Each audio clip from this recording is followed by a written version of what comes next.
lifetime friend who has now taken the helm of one of the most important agencies of the whole city. And it's one that I have depended upon for many years to deliver, and one that many residents of our communities have depended on for many, many years. And so it shouldn't be a surprise that I first begin by thanking Gordon Chin for many decades of great leadership, for being such a good friend. I want to thank Supervisor Eric Marr and Jane Kim for being here as supervisors. They're wonderful to work with. Our city assessor, Phil Ting, who also knows the history, as with the other supervisors, what this means on the eve of Norman taking on this tremendous responsibility, but also a great opportunity to work in this city in one of the most important agencies.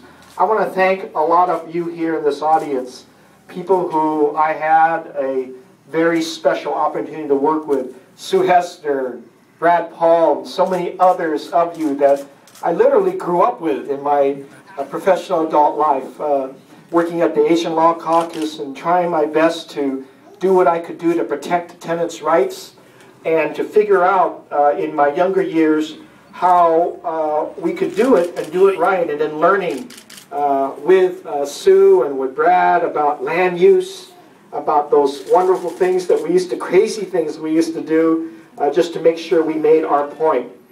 And then, it's not irony. I think it's a very special thing that we stand right here in the International Hotel, because that's where, for me, it all began. As a young law student, trying to figure out why I went to Berkeley Law School.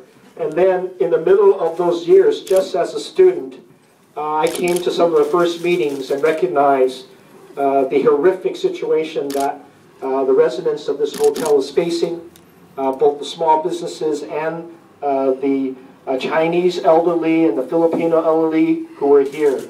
And then I got to quickly know people at the Chinatown Resource Center. That was the name at the time, right? And learned from them what they were wanting to do here.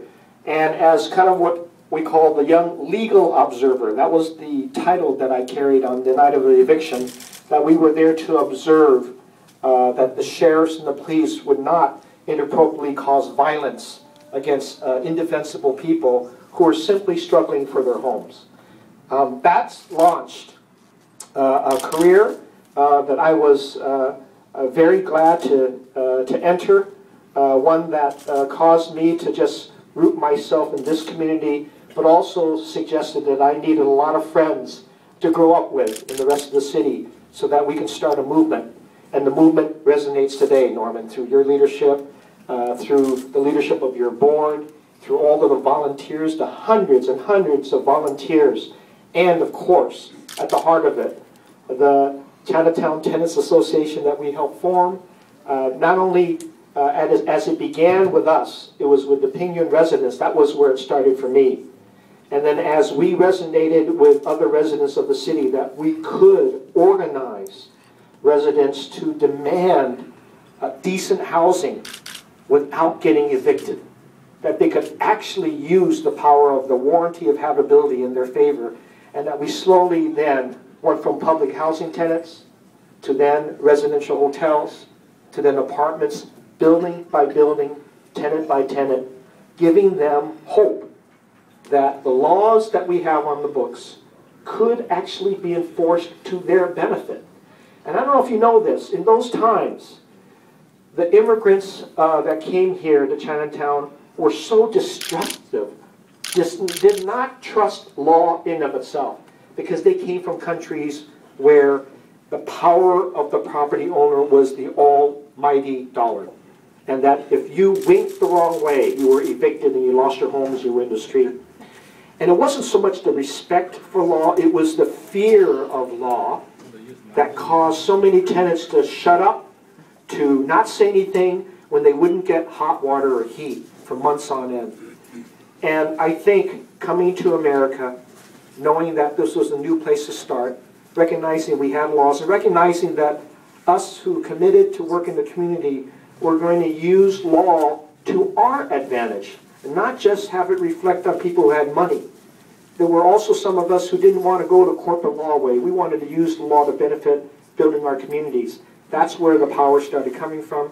We shared that with the residents and tenants, and now you have, I think, one of the most powerful voices in the city, the Chinatown Tenants Association and the Pinyon Tenants Association, and they've come together and they've joined all the other tenants to make sure there's an equitable balance between the rights of property owners and the rights of people who want to live here and live decently.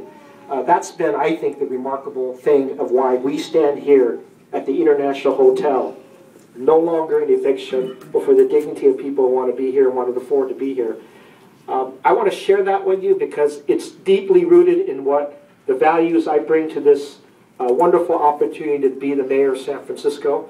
There's a lot of history that I'm going to be sharing with Sue Lee and others who want to document what we want to do and how we think and how we value. Certainly CCDC's history is all a part of that. All of the people that have struggled for many years about what's right and what's wrong, what is equitable, trying to balance power in the city. You have a mayor that's going to be very sensitive to that. It begins with things like the budget. It begins with things like public safety. It begins with recognizing immigrants and where they came from, and recognizing that we have to apply those values in literally every decision that we make to make sure that equity is always there. So just giving you a smackling of some of the values that I want to share with you, and we've already started doing that in the way we approach the budget. I'm never going to make decisions where it's isolated in the back room. We've got to make them with people, because I learned that when we did the Red Strike with the Pinyon tenants. They needed to know everything because they distrusted government and they distrusted law. And the only way they exercised their right was to be involved in the decision making from the beginning. And I learned that very elementary with Mr. George Lee and Mrs. Lee when they led the tenants effort here. I'll never forget that. And that's what resonates with me. So when we make community decisions, Norman, you'll be in the room, your board, and everybody else will resonate that when we make big decisions that have an impact, even if it's plastic bags, we ought to be talking about that here, right? I mean, things of that nature, when we pass laws, we have to talk to our communities about the impact. There's no good reason why we can't be doing that.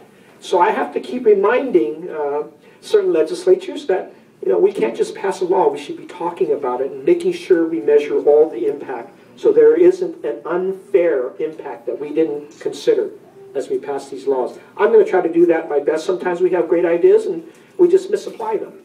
But I'm watching out, and I'll be here and I'm going to listen, and you're welcome to criticize me. Norm has done that on occasion. But I love you anyway, right? But when he's done that, he wears that big collar, so I can't say anything back. I said, thank you, Reverend. Thank you. But I want to get back to the original reason I'm here tonight. I want to celebrate Norman's appointment to this agency and know that his own history and his values and the things that we've shared, the struggles that we went through ourselves in starting programs that we didn't know how they would do, but it came from the heart. We wanted to help those garment workers. We wanted to help those tenants. And yeah, we made some mistakes along the way, but gosh, I think our community is stronger as a result.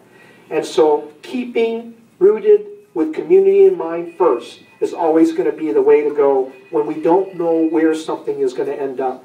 We have our roots in our community. So Norman, congratulations. You have somebody in the mayor's office who's going to work with you. We're going to do a lot of things together, and I know that I'm already reminded we got to build a lot more affordable housing. We got to get these examples up. We got to find the money. When the state and the federal government fail us, we're going to put up examples of how we do it right here in San Francisco, and I need all of you to help me do that. I can't do it alone. I'm going to need all of you. So just because you got the first Chinese mayor doesn't mean he works alone. He means he can come back and ask you for help, right? And you're going to help me get that. Norm's going to help me. The agency's going to help me. And we're going to restore confidence in our local government and get things done right. Congratulations, Norman. Congratulations to the whole community. Hey, I know, Fong, you're going to do a presentation, but let me tell you why Ed is so powerful to me. Okay, back in I forget what year, 81 or 82, he came to me when I was a minister at Cameron saying that we got to do something. 20 garment workers were arrested Prosecutor.